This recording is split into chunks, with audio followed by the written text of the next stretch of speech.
Greetings, everyone. This is Absolute Carnage with our catch-up on Absolute Carnage, month 3. Alright, so things were looking kind of bleak. At the end of last month, we had the Venom symbiote had taken over the Incredible Hulk. Well, the Immortal Hulk, actually.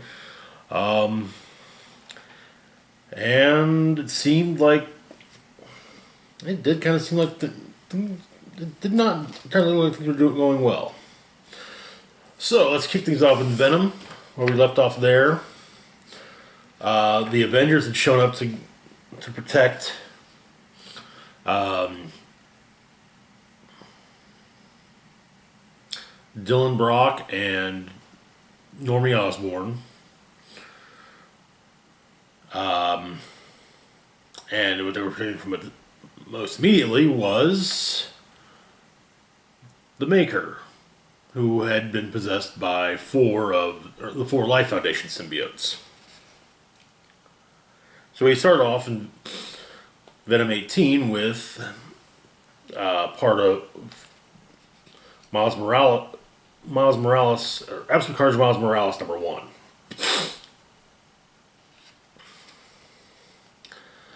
And then we cut to the fight between the heroes and the Maker, which at first does not seem to go too well. Also turns out that there's something about Dylan that makes it so that symbiotes do not want to bond with him. There's something different about him.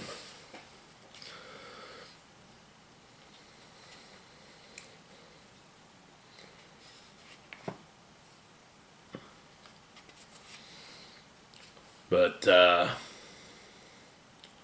combination of Hawkeye and Sleeper take down the Maker. Sleeper puts basically covers the Maker in napalm, and Hawkeye lights the napalm, which destroys the symbiotes. However, Maker is able to escape. Eventually, Bruce Banner shows up, and the various everyone starts going through to get their codices removed. Dylan and Sleeper have a little heart-to-heart.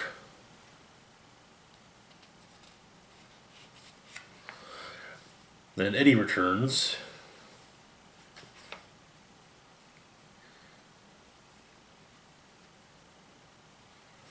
And Sleeper is, while Dylan hugs Eddie, Sleeper asks him, when are you going to tell Eddie what you really are?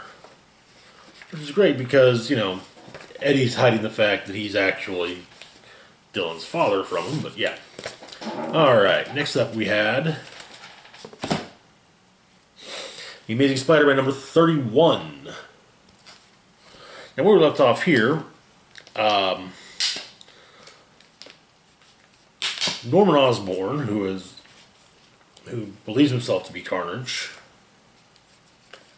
and actually has the OG Carnage symbiote, had joined Carnage and crew at the base at the location where the heroes are basically removing codexes for everyone. Much like issue 30, we got a flashback. The flashback arc deals with the time that Harry Osborn, Norman Osborn's son, OD'd. Then we see that apparently Norman blamed this on Peter. In the present, we've got Norman and Spidey fighting. There's also a side portion where another more recent flashback to Kindred visiting Norman in Ravencroft. At the point that he's visiting him, Norman is fully convinced that he is Carnage, or he is Cletus Cassidy, and so basically Kindred sets loose a millipede which burrows into Norman's ear, basically making it so that until Norman is back to normal, as normal as Norman Osborn gets, at least. Basically, as long as he thinks he's convinced he's cleared as Cassidy, he cannot actually kill Spider-Man.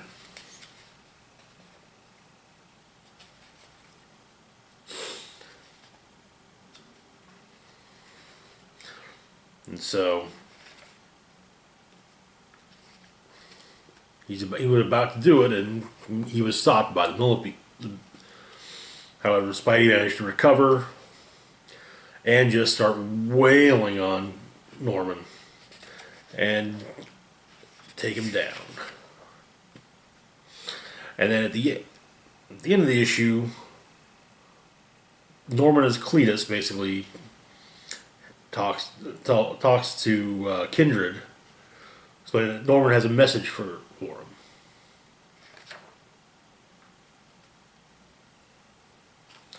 That he's proud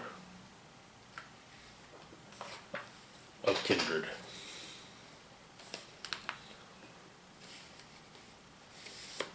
And this is actually the last of the Amazing Spider-Man tie-ins for Absolute Carnage. Next up is... Oh crud, I hate when that happens.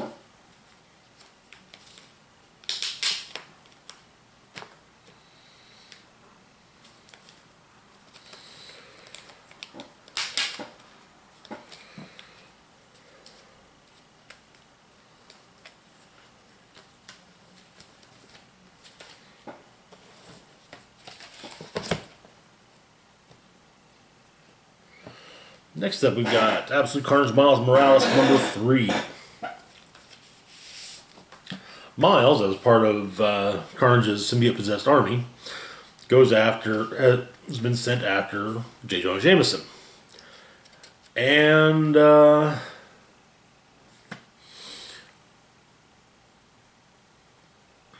actually bitten him, but Miles is fighting the symbiote inside and eventually does manage to shake it.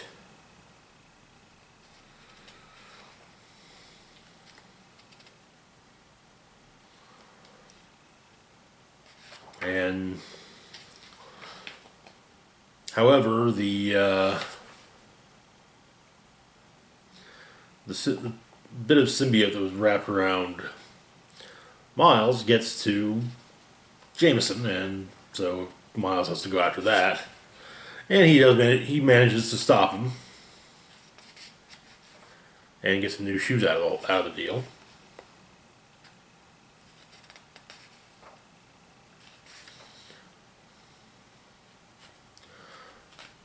Then he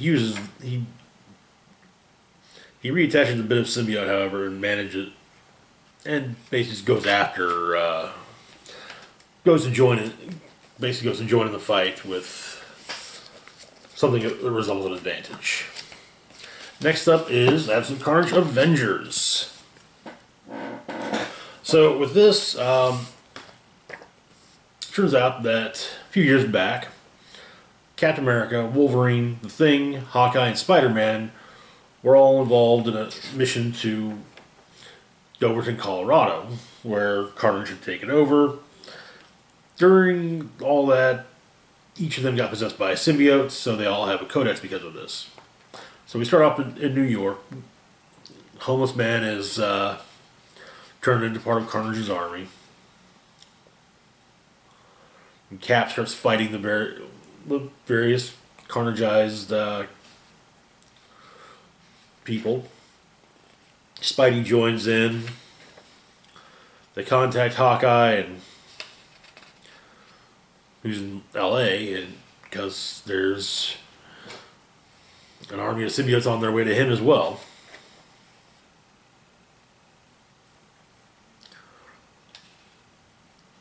So Spidey and Cap go to 40 Yancey Street.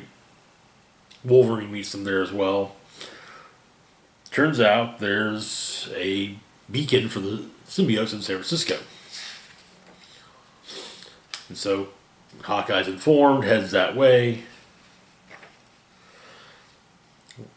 And while Cap, Spidey, Wolverine, and the Thing try to take down the beacon that's in New York. So up in the two beacons managed to be taken down. One's in the subway. Each one utilizes an innocent person wrapped around it, with the beacon wrapped around it. The San Francisco beacon is actually in the Undercity that Venom used to protect when he lived in San Francisco. So they both get actually. The two groups do manage to save both of the symbiotes wrapped around. The people that have the beacon wrapped around it. Or connected to the beacon, I should say. And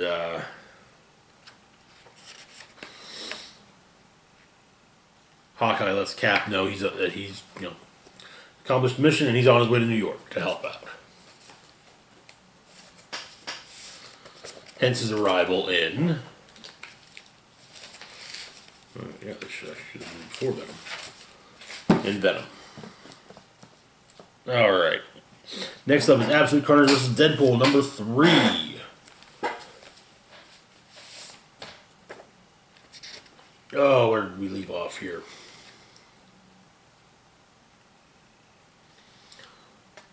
So, Carnage managed to take down some of the C-listers that Carnage had given symbiotes to and set up against him, only to be faced with Norman Osborn. So Osborn starts beating the crap out of Deadpool. But Spidey shows up, and Deadpool and Spidey team up against him. With at one point, Deadpool basically saying, "You know what? You're on your own. Bye." And because of this, Norman's able to bring Spider-Man to Carnage. And yeah, it might not be Deadpool, but it's still a high priority target, so good job, Norman. But Deadpool shows up. Turns out it was kind of a ruse, and so yeah, he basically he sticks some dynamite in his spine, and it goes off, killing a bunch of symbiotes, and Spidey gets Deadpool out of there, or at least Deadpool's upper half. And weeks later, he's regrowing his legs, and well, Spidey's been taking care of him. And when he notices, oh, the legs are back, really? So yeah, that's that.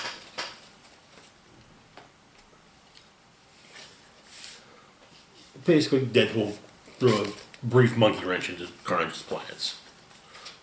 Very brief. Next up, we've got Absolute Carnage Scream, number 3. Where we left off here,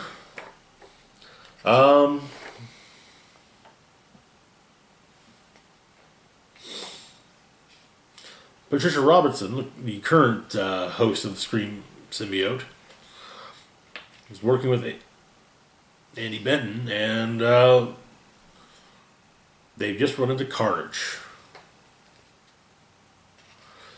who has taken back control over Scream. So Andy goes back on the run.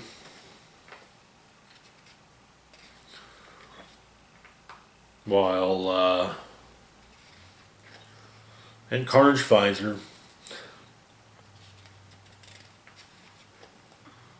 But Patricia's able to reassert control over Scream, and so Scream and Carnage duke it out. And in the end, Carnage beats Scream. killing Patricia. So the symbiote first tries to take Carnage with them, but fails, and however does find a new host, Andy. So the combination of the two, they at least do manage to ward off Carnage and then escape.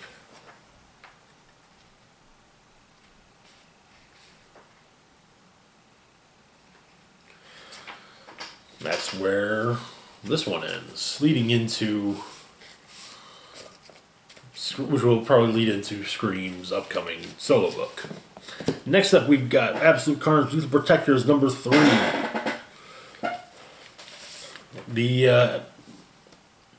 A micro reunion of that for Maximum Carnage has popped up, and they're going into the sewers to try and rescue Misty Knight from the Cult of Carnage.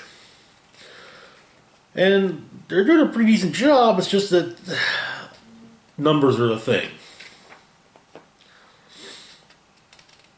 So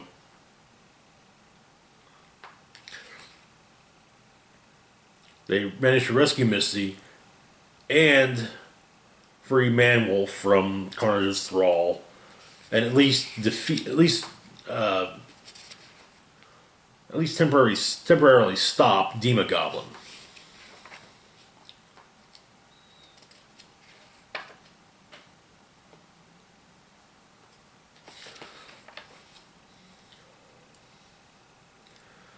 And so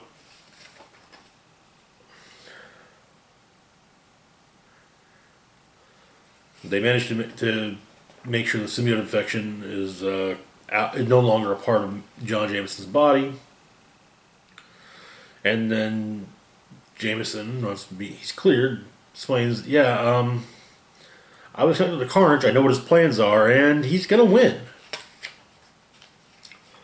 But Iron Fist and the other heroes like,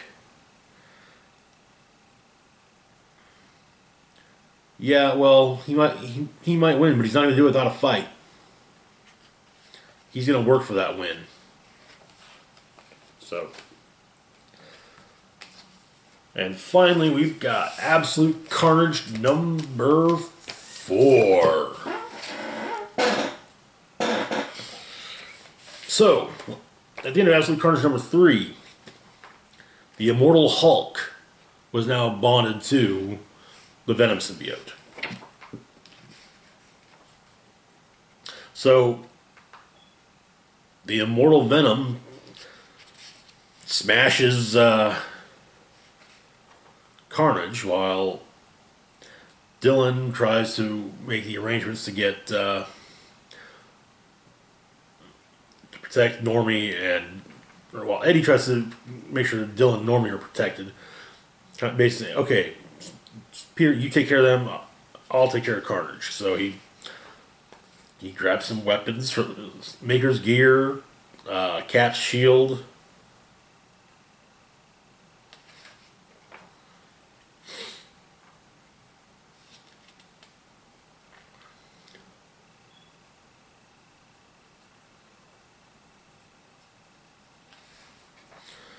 And then Carnage is able to mind bomb Hulk, however, and once again, Miles is completely freed from the thrall of the symbiote.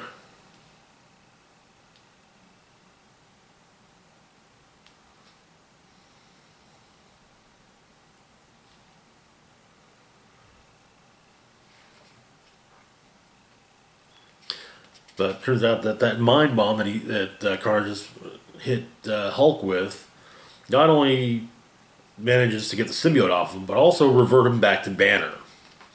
And so Carnage pulls off the Venom symbiote, and combines it with the symbiote he's rocking now, the Grendel symbiote, and well, he's quite a bit more powerful.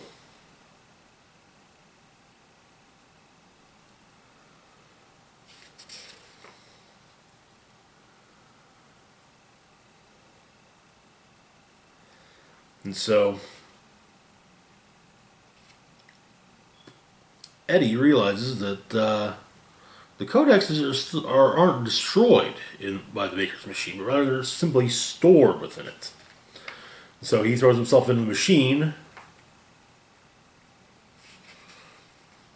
and turns it on, or he rips open the machine and gets the codexes out and goes after Carnage himself, leading up to the big fight. And that is it for Absolute Carnage number 4. Alright, as always, feel free to like, share, and subscribe. Links to my Facebook, Twitter, Patreon, and PayPal can be found in the description box down below. Let me know what your thoughts are so far on Absolute Carnage in the comments. As always, this is Rock and Roll Spock signing off, saying live long and rock hard.